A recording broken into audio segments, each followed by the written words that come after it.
নমস্কার, কেমন আছেন সবাই? ফেরারি মনে আপনাদের সকলকে স্বাগত। আজ আমরা বানাবো বেগুনের ভর্মা। তার জন্য প্রথমে বেগুনগুলোকে আমরা ভালো করে ধুয়ে নিয়ে 4 ফালি করে কেটে নেব। কাটার সময় খেয়াল রাখতে হবে যাতে বেগুনের বোটা থেকে বেগুনগুলি ছিঁড়ে বা কেটে বেরিয়ে না আসে। তারপর এটি বানানোর জন্য আমাদের কিছুটা পেঁয়াজ, কিছুটা রসুন, কিছুটা আদা, কয়েকটা কাঁচা লঙ্কা লাগবে। তার জন্য আমরা প্রথমে পেঁয়াজটাকে ভালো করে কুচিয়ে নেব এবং রসুন, কাঁচা লঙ্কা, আদা সঙ্গে একটু জিরে পাউডার, একটু ধনিয়া পাউডার মিক্স করে নেব, পেস্ট করে নিয়ে এরপর আমরা ভালো করে বেগুনগুলোকে ভেজে নেব সামান্য নুন আর হলুদ দিয়ে।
ভাজার সময় খেয়াল রাখতে হবে, দেখে নিতে হবে যে বেগুনগুলো একটু নরম হয়ে এসছে কিনা।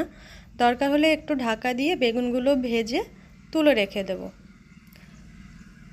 তারপর শুকনো খোলায় কিছুটা বাদাম আমরা এভাবে ভেজে নেব এবং ভেজে নেওয়ার পর বাদামটাকে ঠান্ডা করতে দেব এবং ঠান্ডা হয়ে গেলে বাদাম থেকে খোসাগুলো আলাদা করে নেব।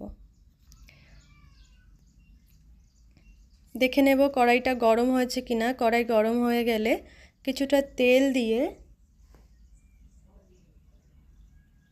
তার মধ্যে একে একে তেজপাতা, গোটা গরম মশলা এবং কিছুটা পরিমাণ জিরে দিয়ে ফোড়ন দেব।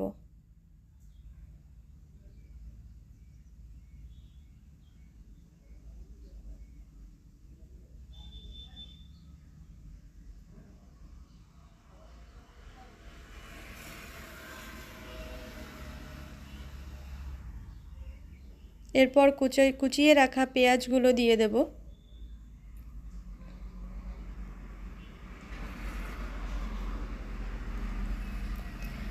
কড়াইতে পেঁয়াজটা দেওয়ার পর যদি আমরা সামান্য একটু লবণ দিয়ে দেব তাহলে কি হবে, পেঁয়াজটা তাড়াতাড়ি করে নরম হয়ে যাবে।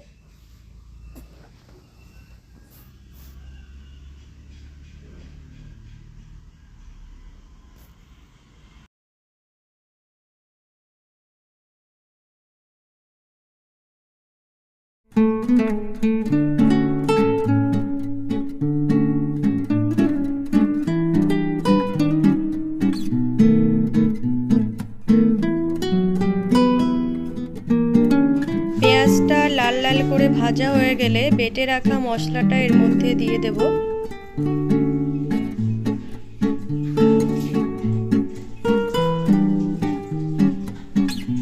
যদি প্রয়োজন হয় তাহলে সামান্য একটু জলও অ্যাড করা যেতে পারে। মশলাটাকে ভালো করে কষিয়ে নিয়ে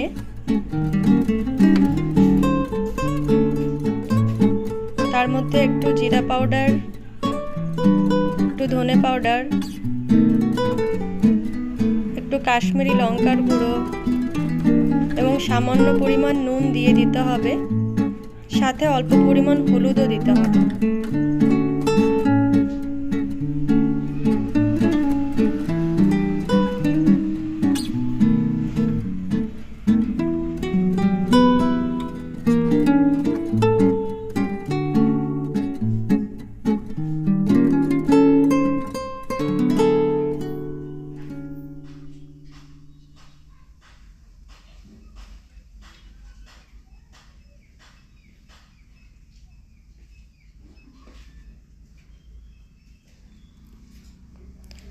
মশলাটা ভালো করে কষানো হয়ে গেলে ভেজে রাখা বেগুনগুলো ওর মধ্যে দিয়ে দেব এবং ভালো করে নাড়িয়ে সমস্ত কিছু একত্রে মিশিয়ে নিতে হবে এবং পুরোপুরি কষানো হয়ে গেলে সামান্য পরিমাণ গরম জল দিতে হবে যাতে বেগুনটা ভালোভাবে সেদ্ধ হয়ে যায়।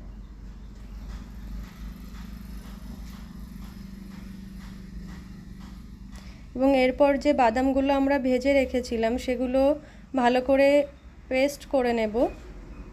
নিয়ে বেগুনটা সেদ্ধ হয়ে যাওয়ার পর বাদামের সঙ্গে কিছুটা সাদা তেল রোস্ট করে নিলেও হয়।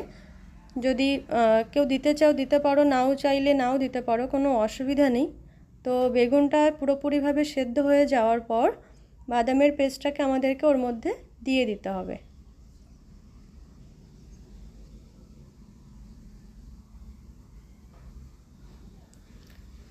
এবং লবণ স্বাদ মতো হয়েছে কি না সেটাও একটু নামানোর আগে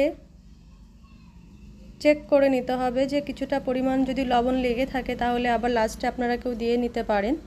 এবং সবশেষে সামান্য পরিমাণ চিনি এবং ধনেপাতা দিয়ে নামিয়ে নেব।